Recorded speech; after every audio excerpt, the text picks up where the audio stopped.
Whatever rocks your socks, whatever spins your top, whatever winds your watch, whatever flips your flop, whatever turns you on, whatever flies your flag, whatever bangs your gong, or whatever swings your bag. Do it often, but do it well, 'cause nobody knows and there's no way to tell. When the ride ends,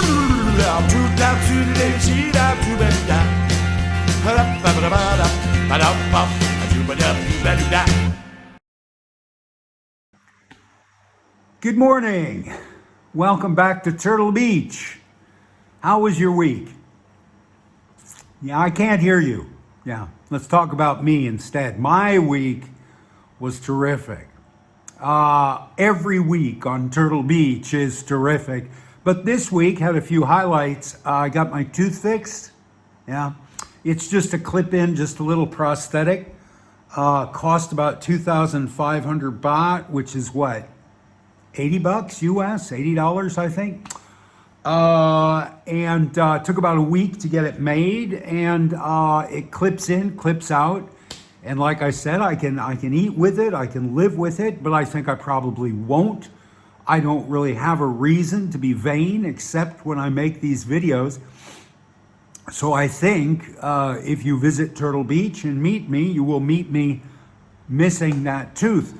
But here in the videos, you know, I reckon I owe it to the women of the world to to maintain all of this, right?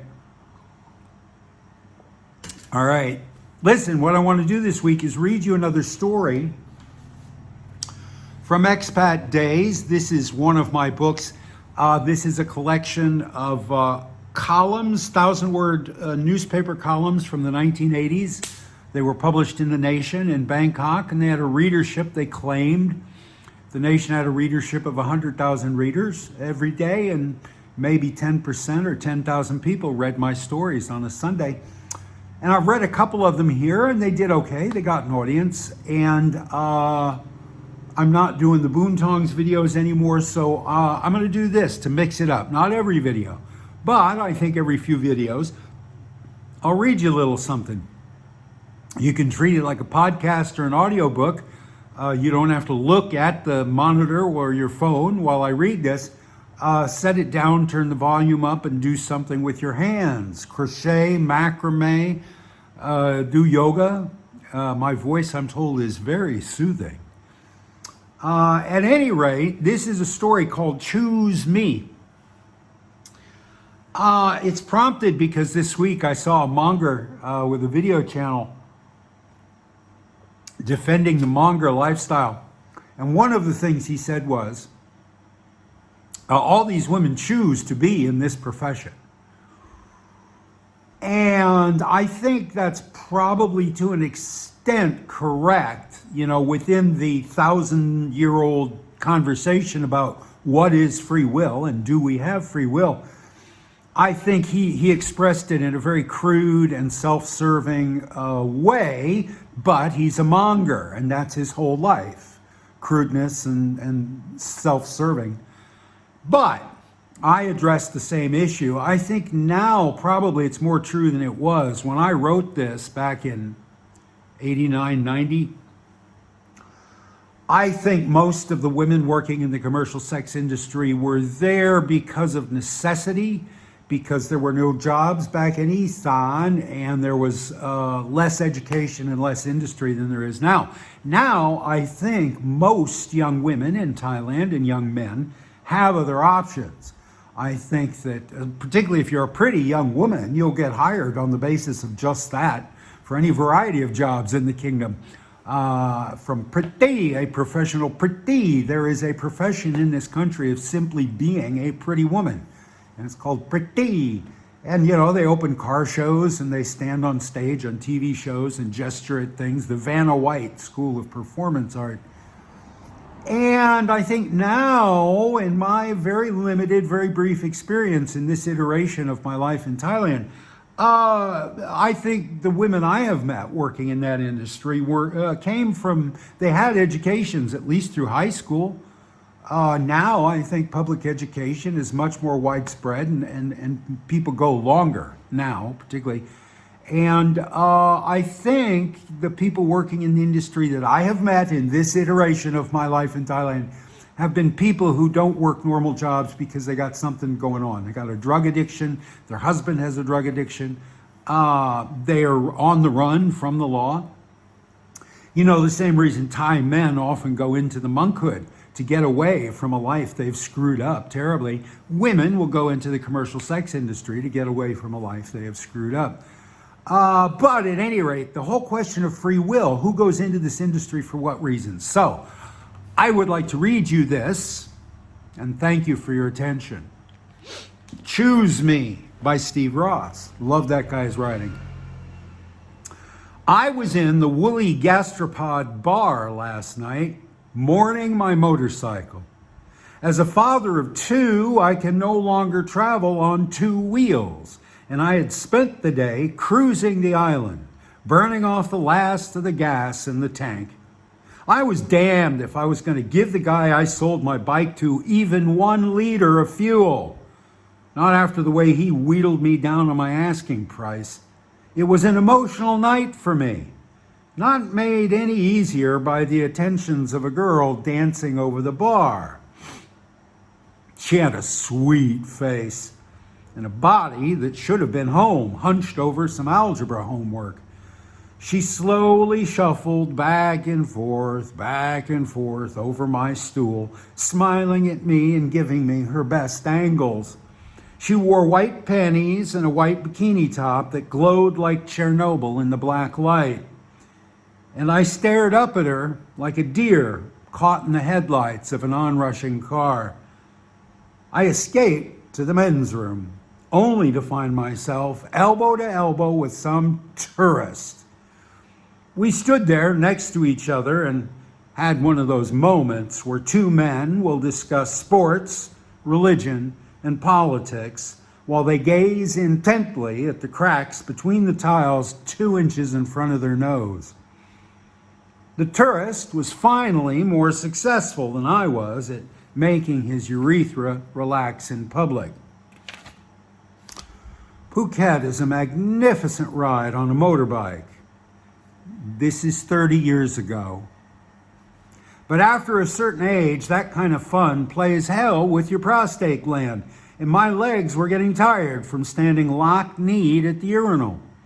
He went to wash his hands, and assuming an intimacy based on our proximity of a moment before, he told me over his shoulder from the sink, "It's about that time, mate." I'm going to spare you my accent. I had no clue what he was talking about, so I asked, "What time?" "The time when the girls stop being picky. The manager's going around the room right now telling the girls they better go home with somebody or pay their bar bills. This is the time for bargains, mate."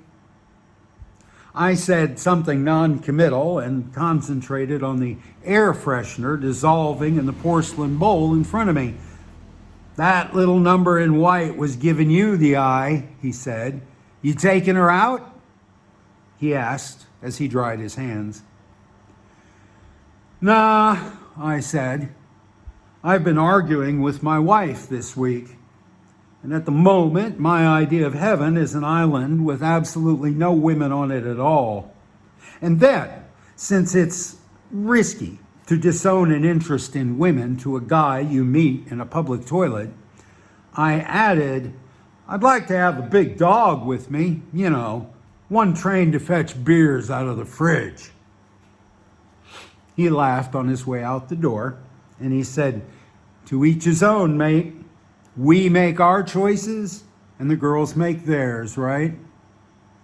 The door swung shut behind him, and with his voice no longer ringing in the echo chamber of the bathroom, I finished my business quickly enough.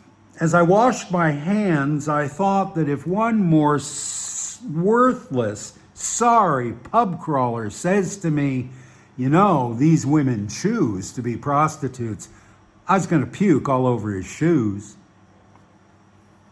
Free will, as we know it in the West, is an illusion. I chose to come to Thailand because I couldn't afford the Costa del Sol. I chose to marry my wife Mem because Madonna wouldn't answer my letters. That guy in the woolly gastropod chose to speak to me simply because in a situation like that, you talk to break the tension. These women and boys choose to be prostitutes because they never had an opportunity to be anything else. Life presents everybody, from the wealthiest to the poorest, with options. But wealth or poverty determines what those options will be. I remember hearing a news report around the time that Prince Charles married Lady Diana Spencer, to the effect that there were only something like 100 women in the UK who were highborn enough and virginal enough to be considered suitable matrimonial material. Can you imagine?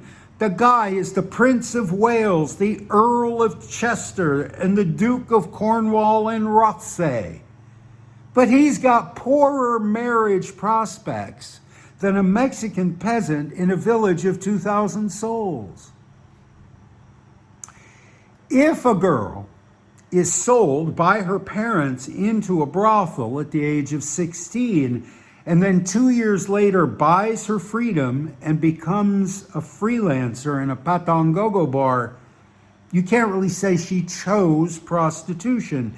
Even 10 years later, if she's amassed enough money to buy a business or an education, but remains in the bars, you can't say that she's doing it of her own free will. Society will never see her as anything but a prostitute, even when age has forced her out of the profession. But more importantly, she will always see herself that way. We are all like hamsters in a cage. Some of us inhabit a tiny little space with our only choice being to run on the wheel. Others of us live in those modern enclosures made of interconnecting plastic tubes. We can run along those tubes and choose in which direction to go, turn left, turn right, go up, go down, but we don't choose the direction the tubes go or where they end up. And they all end up back at the endlessly revolving wheel. The end. Thank you for your attention. If you're still with me, thank you very much. I appreciate that. Let me know in the comment section, do you like me reading my old stories? Nobody's buying the books, so... and I'm not doing the Boontongs videos again. That was a way to breathe life into these old stories. So I might read a story every now and then. In the meantime, we move on to other things this week, and thanks very much for listening. Hey, how are you? I wanted to bring you to the Top Lamu Naval Station. This is between Turtle Beach and Kaulak. And they've got a turtle hatchery here, which is bigger and fancier than ours, stayed open during COVID. And they get bus tours and van tours in here. They've got some bungalows. Where's my finger? What am I pointing at?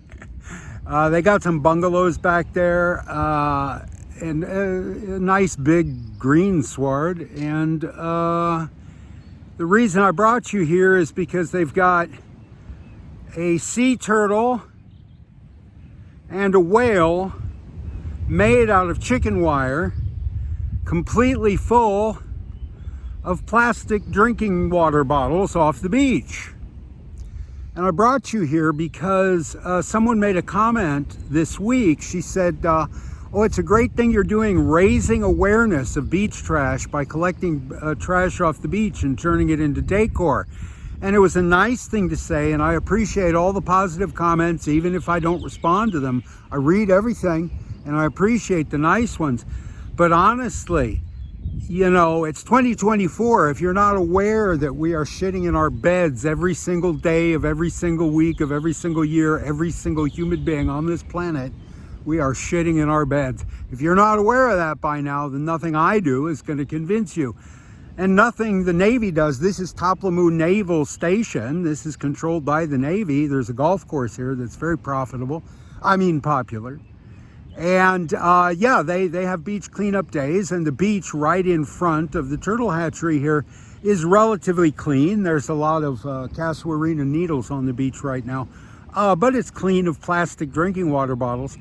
But you go 50 meters that way and it's a regular Andaman Sea beach. It's ankle deep in plastic trash. And there's probably, I don't know what, 2 dozen, 3 dozen tourists a day come out here and take a selfie in front of these big animals full of water bottles. And, you know, we all pat ourselves on the back for posting that on Instagram. And, you know, gosh, tisking and clutching our pearls about, you know, garbage in the sea, but none of us does jack about it. So raising awareness, that's not what I'm doing. I have a lot of nervous energy. I have a lot of OCD, and taking random trash off the beach, cleaning it, organizing it, categorizing it, labeling it, and arranging it by color and size satisfies something very deep in me. See, there's some tourists going to go out there and take a selfie and raise awareness. Anyway, yeah, I do it for very personal reasons. You know, the Buddha says everything we do, even an act of charity, is a selfish act. We're doing it to please ourselves, and I think he was probably right in this case. I don't know what there is to be done ultimately about the trash in the oceans. I don't think my generation is going to do jack about it. We haven't in our whole lives. And yeah, I don't know what the solution is. And these things are laudable, I guess, but, you know, they're not the point. And it's not the point of what I do. And I've just blown out my eustachian tube, right? Whenever I point this camera at myself. Oh, well, I'll sign off now. Thank you very much. Like, subscribe, share. Have a great week. Find your own Turtle Beach. Be aware that this is the best time of my week.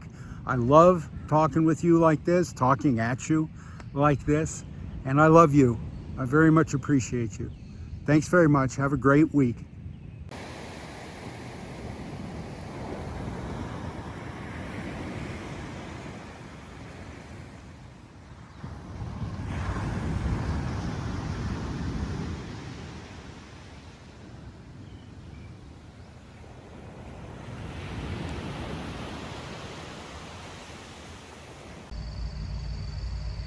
As I said last week, in the weeks to come, I'm going to take you on a tour of the public art spaces here on Turtle Beach. We have an awful lot of turtle imagery here. We have a lot of turtle statues, turtle murals, turtles on all the signage. So I'm going to take you around and show you a turtle and tell you a joke each week. This is Pa Andaman. He is the father of the sea, and he's pretty damned huge. And he is the biggest float in the Turtle Day Parade every year. This will be my competition when I take my float in the Turtle Day Parade on March 1st. I'm very much looking forward to that. So yeah, that's Pa Andaman. And here's the joke. In school today, my teacher asked me, can you tell me 2 pronouns? I said, who, me? Thanks for listening. Whatever shaves your sheep, whatever bakes your lamb, whatever digs your peak, whatever smokes your ham, whatever blows your nose, whatever chews your bone, whatever squirts your hose, whatever sings your song. Do it often, but do it well. Nobody knows and there's no way to tell. When you're riding,